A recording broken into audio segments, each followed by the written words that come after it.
Hey folks, you're about to hear our Disenchantment review cast in which we watch the first 5 episodes ahead of time, and we're going to give you some, I would say, light spoilers for the first 5 episodes. How would you evaluate those spoilers, Henry? Light to medium in a couple cases. So if you don't want to know anything, you just want to go completely clean, we understand. Our spoiler-free review is that we really enjoyed it. So yeah, I don't think we really spoiled anything huge, just some, minor story elements and some character stories and things like that. But if you want to go into the show completely fresh without any sort of pre-established bias from us, then please wait until it comes out on August 17th and then listen to this, and we'll have a full episode of What a Cartoon about the first episode shortly after this special. But yes, you have been warned, so thanks for listening, and I hope you enjoyed this special. Cartoons from present in the past. Every week will be an animated bash. What a cartoon! What a cartoon! Maybe a short but mostly shows. We'll talk, we'll analyze, exploring as we go. What a cartoon! What a cartoon! What a cartoon! What a cartoon! Hello, everybody, and welcome to What a Cartoon, where no one ever leaves except for Levo. I am your host, two-dimensional demon, Bob Mackey, and this is an audio exploration of every cartoon ever. Who is here with me today? I'm still waiting for Returno to return. It's Henry Gilbert. It'll never happen. He's a liar. And this is our Disenchantment special. So we're going to be doing a Disenchantment What a Cartoon episode about the first episode in a few weeks. This is a special because we got special access to the first 5 episodes. We're so special. Yes, and actually I don't know what we can't talk about, but we're going to be kind of vague in terms of the specifics of the show. But this is sort of a review cast of Disenchantment, what we've seen of it so far, the first half of the first season. Yeah, so thanks to Netflix for letting us get the screeners and everything for us. It's our first of this. I'd like us to do more. Yeah, that'd be great. We have a connection now, and that guy was at our live show. I don't know if he Yes. wants us to name him or not, but thanks a lot, dude. Thanks you know a who lot, you are. guy. Yes. Yeah. I do know his name, by the way. I'm not just bluffing. But so we got access to them about a week ago. If you guys haven't heard about Disenchantment somehow, it was, I think, announced 2 years ago that Matt Groening had signed a deal with Netflix. Netflix in general is they're spending so much money, like an insane amount of money creating things, which is cool. At least if you like content, and there's so much of it. Like they just signed like a $1 billion deal with Shonda Rhimes to make things for Netflix. She quit ABC. And so this Matt Groening thing is a similar situation. But what's really cool about it is that Matt Groening created the show. That's right. He gets all that money. And it is co-developed between Matt Groening and Josh Weinstein. That's right. The co-showrunner of some of our favoriteest Simpsons episodes ever. And co-writer of some of our favorite episodes ever of The Simpsons. And it's full of Simpson-y talent, specifically from the season 7 and 8. Really, like it's got Bill Oakley as a co-executive producer. He's not on the level of Weinstein in it. Our good buddy Bill Oakley. There's also David X. Cohen, Reed Harrison, who wrote the Springfield Files episode. We interviewed him. That's right. And also Wes Archer directed an episode too. I forgot about that. Yeah, that was one of the ones that we watched, and there's a lot of Wes Archer-isms in it. So where do we want to start with this this review cast? I guess we should say we watched the first 5 episodes of the 10-episode season that's going to be released. So our opinions could change one direction or the other after we see the entirety of the season. But I think we have a pretty good idea after watching the first 5. I liked it. I really liked it. I want to unbury the lead and say I really, really enjoyed what I watched. I will say right off the bat, I dislike the first episode. I would say it's like a C plus B minus episode. And I was really worried after watching that first episode, like, oh boy. But 2 was a little better. And then 3, 4, and 5 were just like high tier Futurama level of comedy. Like we'll get into more of the vague specifics soon, but I had some issues with the pilot. I don't know, Henry. How did you feel about the pilot and what they were setting up? So the pilot is, it's also interesting because this is their first streaming show for Groening. So this episode, the first episode is a more open and Netflix style, like 35 minutes. So it's 35 minutes. The rest are in the 20-minute range of the 5. They're usually around 28 minutes long, Yeah. I noticed. So they're maybe like 6 minutes longer than your average Futurama or Simpsons. But yeah, the first episode is a little slower. I think it's disconcerting in the first episode for me was in the first scene that introduces the main character, Bean, that it's at this bar and there's like a barroom fight and it's just too quiet. Like they don't talk enough in it. And it made me go like, oh, is this just a quiet cartoon show? I'm used to it being more packed with jokes, you know? Yeah, the first episode is much slower paced, a lot more, I feel, unnecessary world building. Again, I want to point out I love 2, 3, 4, and 5. 1 I had a real issue with. So parts 1 and 2 are really like a two-parter for the most part. So the main thrust of the story is Princess Bean does not want to be married off, which was a style at the time. Elfo he's sick of living in the enchanted land of elves where everything is happy. He wants to go to the real world where there's sadness. He wants to experience more than just happiness. And what is the name of the demon? I keep forgetting. Lucy. Lucy, the name of the demon. Lucy is sort of thrust into Bean's life by these two ominous figures we see usually at the end or beginning of every episode. So we don't know why Lucy is there, but Lucy is a demon from hell, voiced by Eric Andre. Yeah, well, I mean, let's talk about that cast. Abby Jacobson as Bee was really good casting on her. Yeah, she's great right from the beginning. There's several scenes where she just has to say like a bunch of lines in a row, like almost a monologue, and they handle it really well. Like she handles it really well, and they animate it. What's basically like a single shot on her for a couple jokes that I really enjoy, and I really like Nat Faxon as Elfo. Elfo is my favorite character. I think the central cast is great, and I'm glad they gave younger people all of the main roles instead of just relying on Billy West or John DiMaggio or Maurice Marsh. They're all there. Oh yeah, they're all all of the Futurama regulars are in this show. They're just playing B characters, which is great. Yeah, that's also funny that the main of the original show are all there. That the John DiMaggio plays the king, which basically they drew him to look like John DiMaggio too. I have to point out there's a lot of drawings in this show, a lot of designs that are so Matt Groening-y, and that may sound redundant, but it looks like a non-cleaned up Matt Groening drawing, and the king is one of them. It looks, especially the little dealy bobber hanging off of his head. It's such a Nibbler thing, and Matt Groening, like he is so. Nibbler is such a product of his drawing style. And I like Tress MacNeille playing the stepmom, the Reptilicus. Yeah. That's pretty funny. She's a real Melania figure, right? Oh, yeah, you're right. With a fail son walking around. Yeah. And Billy West is the apothecary or whatever. The Merlin style figure. Yes, yeah. Yeah, but I want to go back to the first pilot of what's setting up. So my main problem with this is, so the story with Bean is, we went through all of the individual character stories already, but her story is that she does not want to get married. She's trying to escape it. And I feel like this is what I was worried about the show doing, is basically doing all the expected fantasy things, like just like the Futurama movie Bender's Game, where it's like, let's do all of these low-effort fantasy things. And how many times have you seen the story of the spunky princess who doesn't want to be married off? It was in fucking Spaceballs. Like, Spaceballs should have been the end of it. And I don't think...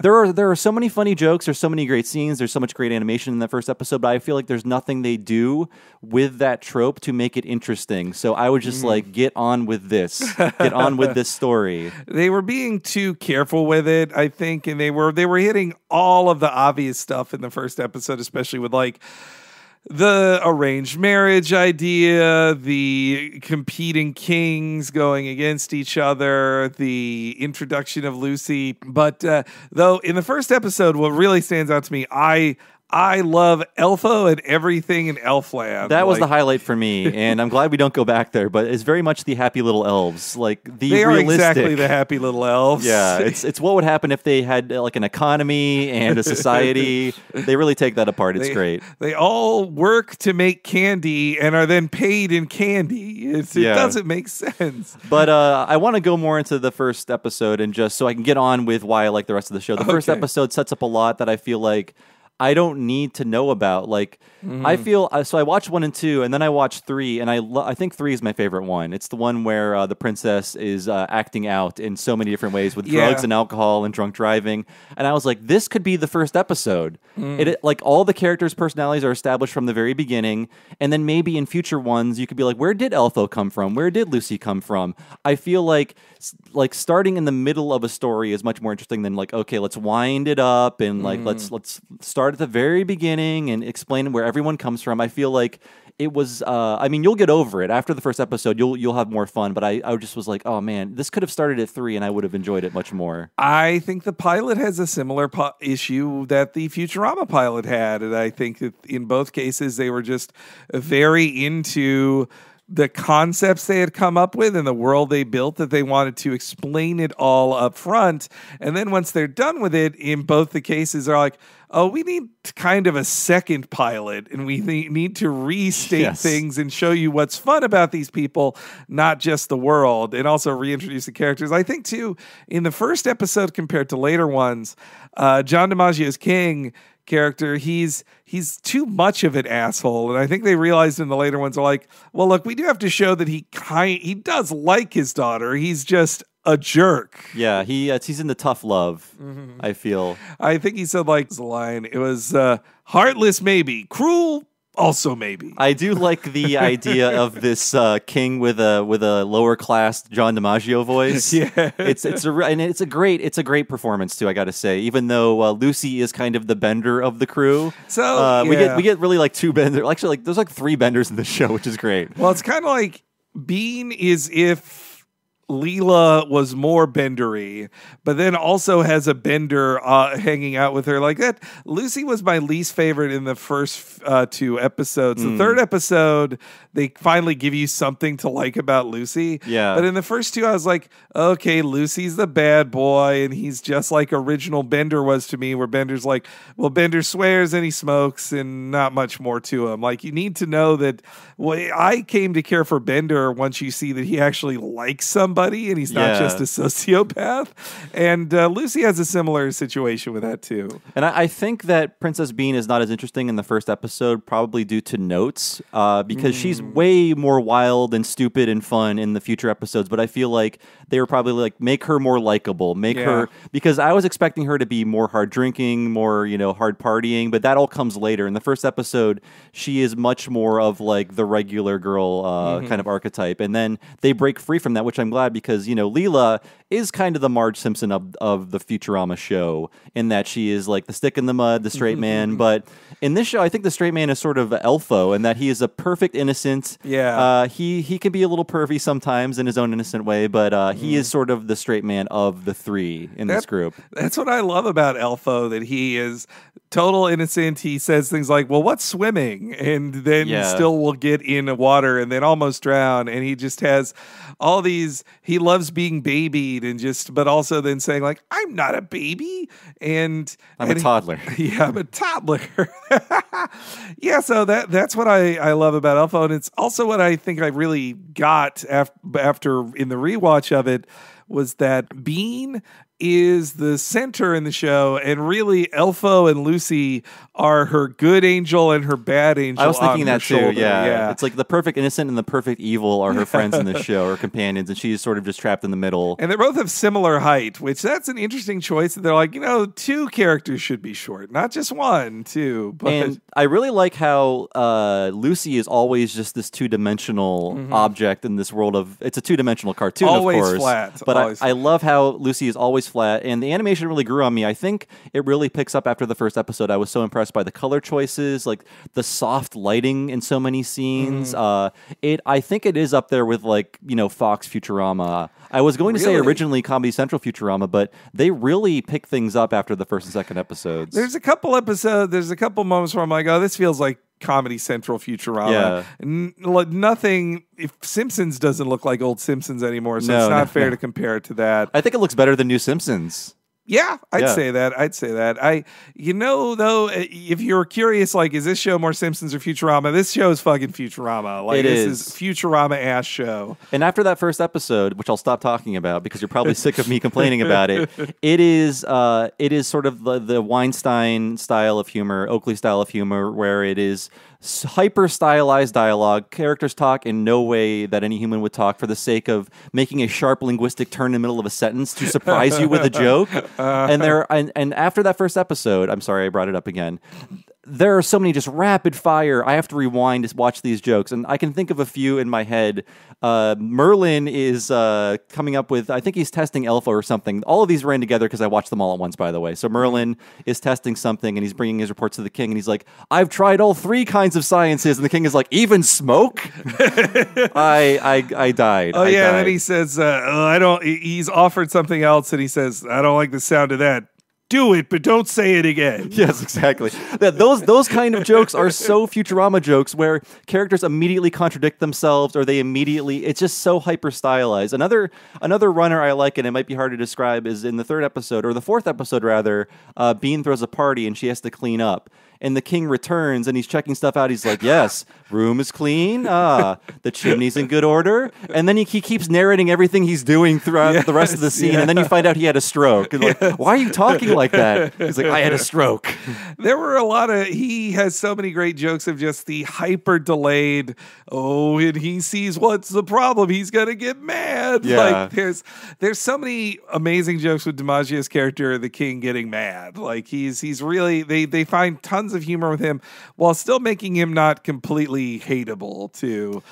I also, when I say it's Futurama-y, it definitely has so many jokes in it that are... In Futurama, there's a jokes like, what would a stretch limo be in the future? Now it's like, what would a stretch limo be in the past? Or if you've read a million science fiction stories, here is a parody of a trope in those.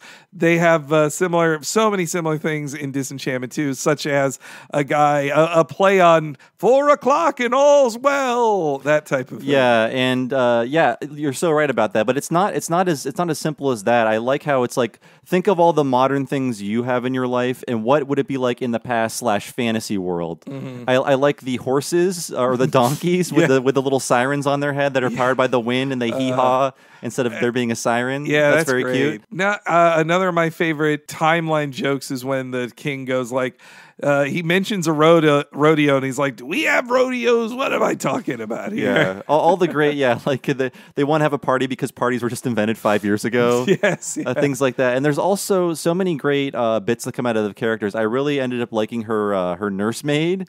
She's so funny. Yeah. She's so humble, and you find out little bits about her life. And in the 5th episode, you actually visit her terrible house. Yes.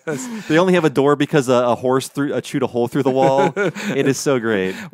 Actually, that's one of my favorite. Her character is so good at revealing what's interesting about Bean as well, because, like you said, she has to be kind of normal. It's like Fry in the Futurama pilot, too. The Fry is slightly dumb in the pilot, but he's basically a regular guy. By the end of the first season, like, no, Fry's the stupidest human alive. And with Bean, it's not that she's stupid, it's that she really doesn't understand other people's problems. So the many times she encounters with her nursemaid, and she's just like, I'm sorry, whatever your problem is happened, but we need to think about me. Yeah, she's naive in a different way than Elfo is to the world. Elfo thinks everyone is his new friend, and there is a little bit of a will they won't they thing with Elfo and Bean, though I like that she feels nothing for him seemingly. Yeah, there's a scene in which she thinks she's eating Elfo, and she bites into it, and the people who supposedly cooked Elfo are like, how do you like it? She's like, I like it as a friend. There's so many great tiny little jokes like that. I have to say, though, I don't know, we should talk about, not too specifically, but the 3rd episode is definitely my favorite because Bean totally goes wild, and they basically it's basically her just committing a ton of crimes. Yes. And then falling in with a line of super progressive, gender neutral potato thieves. And I thought the jokes were not mean spirited, by the way. No, it wasn't a joke about the overly PC, which I appreciated. That's so easy for writers in their 50s to do, and so I'm glad they didn't do that. Actually, I really do like the second episode because I mean that's the David X. Cohen written episode, and there's the sea captain in that episode is a very Futurama-y character. Oh yeah. I did like the second one a lot more. That's more of like if I was grading them on the Entertainment Weekly scale, I'd give it a solid B. Yeah. And also that has in the first two episodes a guest voice. There's some really neat guest voices in this. They have Rich Fulcher, who is also a writer for the show. He was on. He was the American on the Mighty Boosh, and he's a really funny guy. And they also had, if you've seen Gareth Marenghi's Dark Place, but he's also been in a million other things. There's this actor Matt Berry, who has a voice that sounds like this. It's like Boris Karloff-ish, right? Yeah, it's such a specific accent, and he plays a prince in this show, and he's so good as just this mega snob prince. I did like that character. He has a thing for walruses, apparently. But in that third episode, what really sold me on the show completely, I was getting into it with the second episode. On the third episode, they do this world's version of cocaine. Yes. And they all do coke, and then Princess Bean gets up, and she starts talking about her plans to start a band with all of them. And then throughout this insane monologue, she's describing how she's going to kill all of them, so she'll have all the fame, and then she'll die and be remembered after she passes away. It's this incredible speech that's fueled by their fantasy cocaine, but it's like, okay, this show has grabbed me now. I love that they made this choice and went this far with this character. And that's also the episode where they give so much more interior life to Lucy that it made me like him more. Yeah. But the art on everybody is so specific and good, but not, and it like more squat proportions, it feels like, not the Simpsons kind of height. Yeah, it's made to look a lot more illustrated. I really like the backgrounds, but if you look at the line weight of the characters, it fluctuates, like as if you're looking at it in a storybook. It's not the clean, flat lines of The Simpsons and Futurama. It's like there's a little bit of wiggle to it, which I like. That's a good point. Yeah. What do you think of the music? That grew on me as well. I didn't like it at first. After a few episodes, I do like the theme song. It's not particularly memorable, but I do like the sort of like klezmer-y, like zaniness to it. But again, it's not quite as iconic as Futurama's. The big chimes you hear in Futurama are very iconic. Well, they didn't have as good a song to rip off. But that's true. That's true. With the character, I did want to go back to Elfo just a little bit, just because I love Elfo so much, and I think some people I just saw. Since I've been watching the show and I've then seen people on Twitter still judging the show just by the images, some of them are just like, oh, he's just Bart, right? And I'm just like, oh, you fools. He's not Bart at all. He's like the opposite of Bart. Yeah, he is un-Bartesque. Yeah, I love Elfa. It's hard to tell. I really can't say which character I like the most out of the three, but none of them are weak from the very beginning. I feel like they're all very strong, unlike Futurama, which took a little bit of time to start figuring out the characters. Another thing I like about this over Futurama is that they're keeping their dicks in their pants. Like, Bee is designed as a sturdy young woman with like normal sized breasts, which when you see Leela, like, she's a great character, but they still had to give her like a rockin' bod. Yeah, all of these writers, their libidos have all aged too. So this show is far less horny than Futurama was. Yes, very much so. Not that there aren't like adult sex jokes. Yeah, she gets down. She gets down to bone. Like, there's a whole subplot in the party episode where she wants to make out. Yeah, I also love she has a line in the first episode where she says, like, pretend I'm still a virgin when she's on the thing. I was like, oh, that's an informative line about the character. And apparently she's a teenager, but that just drinks like a fish, which is great. Well, there's no drinking age in that. That's true. That's something, too, I like finding out about Dreamland, which is a name of their horrible kingdom full of death and plague. Yeah. But the more you find out about it, you find out, like, oh, they have, like, no laws, or they just everything is the death penalty in Dreamland, I guess. The king has a Mr. Burns style trapdoor that he uses a lot in his throne room. Yeah, and I guess that was another thing I want to talk about, the violence in the show. Like, if you thought Futurama and the Comedy Central seasons was violent. This is a more violent I show. gotta say, a little too much bird violence for me. Thank you Yes. very much. Let's cut it down, folks. Start killing dogs, and I'll be happy. But yeah, it is. I wouldn't say gory. There's not a lot of blood, but so many people just die. Yeah, in they this just. show. There's even great jokes where they give her the line of like, "I'm not a murderer," and then people go like, "Well, you killed those people." And Yeah. She's like, "Well, not intentionally," and then I think Lucy goes, Yeah. kind of meant to kill them." It's still fun though. I would say it's Yes, not like depressing or anything. They try not to make it too dark. But they definitely are like, "Oh, we don't have those Fox censors on us anymore. We're going to chop people up if we want to do that." One thing I noticed is there's a few goddammits in this in Yes, this show too, yeah. which that's a no probably even on Comedy Central maybe. No shit or F words. Yeah. But I don't know why I didn't say fuck. I said F word. But, F words. And there's something else that makes it very Netflixy though, and that is a continuing continuity between episodes, more so than you even saw in Futurama. Is even in the Futurama movies, of just like there is a continuing subplot of Elfo and the King. There's a continuing subplot that they keep going back to of why Lucy is there. Yeah, so I guess the king is trying to bleed Elfo out to get the immortality potion to make some sort of yes. potion out of his blood. And I thought it was just a one-off for one episode, and they're like, no, he keeps going back to that blood thing with Yeah. Elfo. And so there's also there's multiple, like episode 4 ends and goes right into episode 5. So, and that seems like a commandment of Netflix that they're like, we want to encourage more streaming binging, so you got to make people watch the next episode. So instead of ending naturally, you have to then go like, well, a cliffhanger for the next episode. I would so they say have that. The hooks aren't that intense though. So I watched the first 4 and then I went to bed and woke up and watched the 5th one. And so the 4th episode is her having the party and everything, and then the king finds out she had a party. And then the 5th episode starts with her being thrown into a convent. And it took me like 5 minutes to realize, like, oh yeah, because of the party. Like, I didn't even need to know that really, because it's like, oh, she probably acted out in some way because she's Bean and she does that. Yeah. Another thing I like about the show in a Futurama way is they put in a lot of secrets in it, and just like, oh, what's this? Like same with in the first episode of Futurama, though you don't know that it's a mystery why Fry got put in the cryogenic chamber.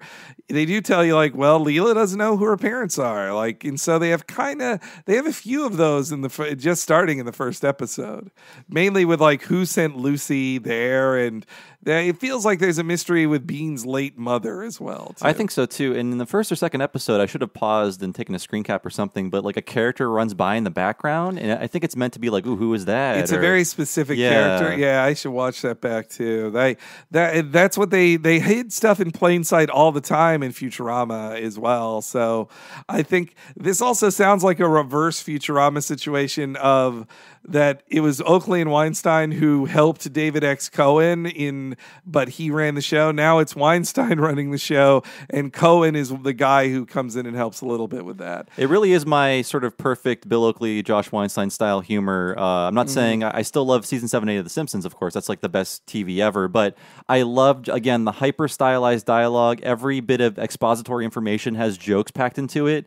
And even though the characters talk in wildly unrealistic ways to make you laugh, it's not out of character for them. And these actors deliver these lines that need very specific intentionality behind them to make the jokes work. Like, I'm surprised that they can pull off some of these crazy lines without. I guess it's like take 18. They finally get it. But man, I'm so impressed, and I can't wait to dig into this show with like clips and stuff like that. Yeah, in our full episode, and see the other 5 that are in this season as well. I think the only other thing I'd add to that is it made me wish that Weinstein and Oakley were still regularly working on The Simpsons, because this is the kind of stuff they're not doing on The Simpsons anymore. Like a lot of these specificities of jokes and these very observational things. Also, there's some really great sign gags in this show, too. So many good ones. Yeah, you're so right. And I still will tune in occasionally to a new Simpsons, but I have to say this is way tighter. This is way funnier. It looks better. The jokes are much snappier, and they trust the audience a lot more. It is very much of that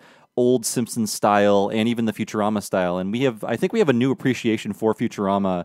At least I do after revisiting it through our podcast. Just like, oh my God, I just took all of this super brilliant dialogue for granted. Every line is a joke. Every line has a joke. And after I've watched the first 5 episodes like twice now, and it does have the Oakley Weinstein magic too of, oh, I'm revisiting I'm hearing a new joke here by watching it a second time. Like there's a ton of great density to the comedy in it too, which I really enjoy. So we haven't seen the back half of the season, and we won't until it's live for everybody else, but I have to commend them again after that first episode for not doing any obvious fantasy parody. And I wonder if that was a rule they had, because I feel like they could have easily done, a King Arthur parody or a Gawain and the Green Knight parody or any sort of fantasy parody. Tons of Game of Thrones bullshit. There's like a throne made of swords in the first episode Yes. that plays off in a funny joke, but that's basically it. I think the closest thing that they have is there's like a Hansel and Gretel parody, but it's very funny and it goes a place you don't expect.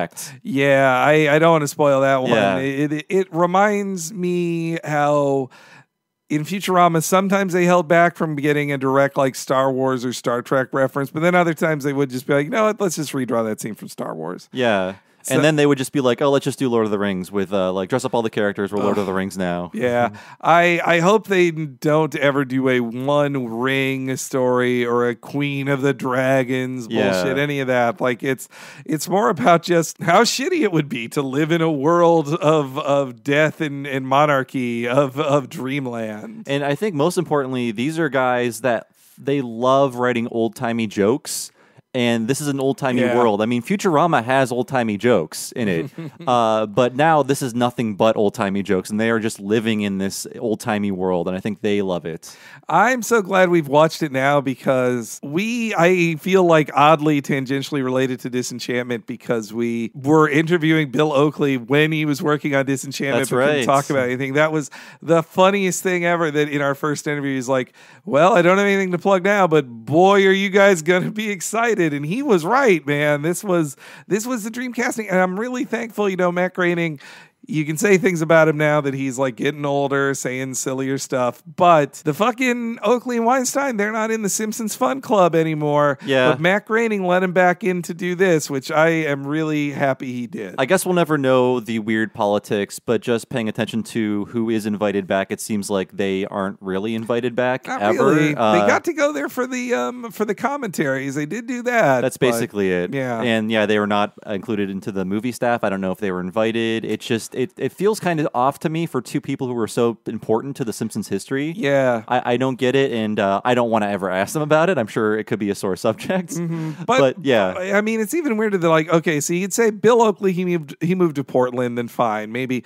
though they fly in Mike Reese every week, but Bill Oakley's in Portland, he can't do it. But Weinstein lives in LA. Like he's an LA based guy. Yeah. And I don't know. And I'm glad they hired Reed Harrison too, who's a really funny guy. His episode is great. Yeah. Wait, which one was his? Oh God, I think it could be it's the fifth one maybe. Okay, yeah. yeah. I could be wrong. No, yeah, Reed Harrison is right. Another previous. We interviewed him. I reached out to him because he got retweeted by Bill Oakley because they were working together on this show. Dude, we should talk to him again. Totally. That'd be I fun. want to re-interview all these people. Yeah, just about Disenchantment. Yeah, just about it. Because I think I want to know who did what with Elfo. It's also just fun. What I enjoyed in this watching experience was like, I don't know where this is going. It's all a mystery. I haven't read a ton of interviews about it. I don't know who wrote what. I don't know where this is going or what the secrets are. Like it's a fun adventure for a know-it-all like me. They've done a great job of keeping it under their hat. I have to say though, the jokes they're putting in the promos are not the best jokes. Yes, And yeah. as I was watching the show, I was like,